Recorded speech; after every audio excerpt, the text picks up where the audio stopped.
عقیدہ توحید والے لوگ تگڑے مضبوط. بس بات ختم کرنے لگا ہوں. رومیوں نے نا حضرت عبداللہ بن حذافہ رضی اللہ تعالیٰ عنہ کو قید کر لیا تھا حضرت عمر کے زمانے میں. بڑے دلیر تھے. نوجوانوں ایک بات آپ سے کر دوں، جس آدمی کی نظر میلی ہو یا وہ لقمہ حرام کھانے والا ہو وہ بزدل ہو جاتا ہے. اچھی طرح سمجھ لیں. جو سمجھتے ہیں ہم دلیر بنے دلیر، ایک انہیں نظر پاک رکھنی چاہیے، دوسرا رزق پاکیزہ کھانا چاہیے. کبھی بھی وہ کمزور نہیں پڑیں گے. یہ بس دل کی تختی پہ لکھ لو.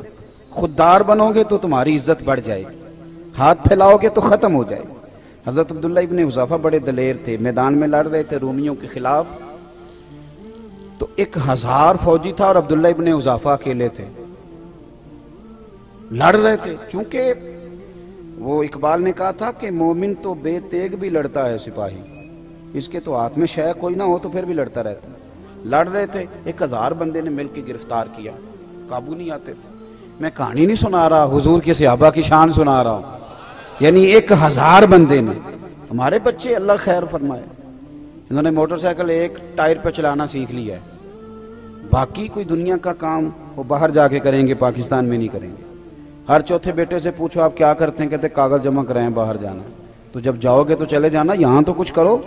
کچھ نہیں ملتا تو ریڑھی لگاؤ، کچھ نہیں ملتا تو کریانہ ڈالو. ایک پیشہ دنیا میں برا ہے، وہ ہے ہاتھ پھیلانا. باقی کوئی پیشہ دنیا میں برا، حضور نے تو تعریفیں کی ہیں محنت کر کے کمانے والے. سنو دوستو، عبداللہ ابن حذافہ جب گرفتار کر لیے گئے تو روم کے بادشاہ نے کہا اسے قتل کر دو. لیکن اس کا وزیر کہنے لگا بندہ بڑا قیمتی ہے، ہم 1000 تھے تو قابو نہیں آ رہا تھا، اسے کسی طریقے سے اپنے لشکر میں شامل کرو. اس نے کہا ٹھیک ہے، 2-4 چیزیں ہوتی ہیں جن کی وجہ سے بندے قابو آ جاتے ہیں. وہ پتے پھینکو. ٹھیک ہے، جناب عبداللہ ابن حذافہ کو بلا لیا تو بادشاہ کہنے لگا تیری مرضی کے پیسے، معاذ اللہ تو اپنا دین چھوڑ کے ہمارے دین میں آ جا، ویسے تیری مرضی کے. تو حضرت عبداللہ ابن حذافہ چاروں طرف عیسائی ہیں روم کے، اور اب جکڑے ہوئے ہیں زنجیروں میں. آپ اس کی بات دیکھ کے تو ہنسے، فرمانے لگے یار تو بڑا ہی بیوقوف ہے، کس نے تجھے بادشاہ بنایا؟ کیا مطلب؟ آپ فرمانے لگے او خدا کے بندے، تو مجھے پیسوں کا لالچ دے رہا ہے. میں نے پیسے کمانے ہوتے تو میں کاروبار کرتا، میں تو تلوار لے کے میدان میں آیا ہوں. مجھے پیسے نہیں چاہیے، نبی کے نام پہ شہادت چاہیے. میں شہید ہونے آیا ہوں تو پیسوں کا لالچ دے رہا ہے، پیسے تو میں کاروبار کرتا. اس نے دوسرا پتہ پھینکا، کہنے لگا بادشاہی کے علاوہ، یعنی سب سے بڑا بادشاہ ہوں میں، میرے علاوہ جو تو عہدہ کہے تجھے ملے گا. پارٹیاں بدل نہیں جاتے لوگ ایک وزارت کی وجہ سے. 5 سال کسی اور کی تعریفیں، اور چھوٹی سی اشارہ نہیں ہوا تو پھر فوراً سجدہ صاف کر جاتا ہے. وہ کہتے ہیں مجھے تو پتہ ہی نہیں چلا، کتنے دن پورے 5 سال کوئی پتہ نہیں چلا. یہ کمزور قومیں ایسا کرتی ہیں. نظریاتی لوگ اس طرح کے، شرم آتی ہے اس طرح کی باتیں کرتے ہیں. جو نظریاتی لوگ ہوتے ہیں وہ بکاؤ مال تھوڑا ہوتے ہیں. میرے بھائی غور کیجئے گا. کہنے لگا میرے علاوہ جو عہدہ تجھے چاہیے ملے گا. آپ پھر مسکرائے، فرمانے لگے یار تو مجھے کس عہدے کا لالچ دے رہا ہے؟ میں نبی پاک کا صحابی ہوں، اور حضور کے صحابی ہونے سے بڑا دنیا میں عہدہ ہے ہی کوئی نہیں.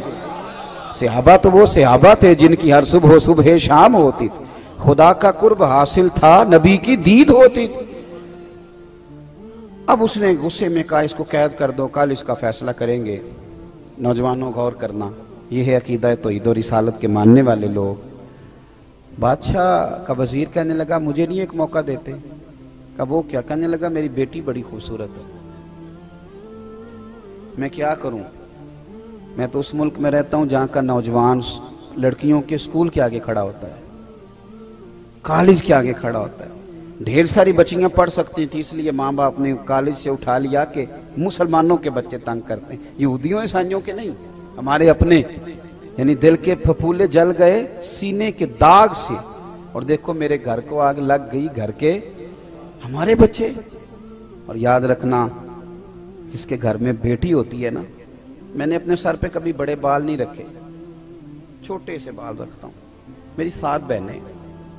ایک دن میں سڑک پہ کھڑا تھا، شاید 6ٹھی کلاس میں پڑھتا تھا،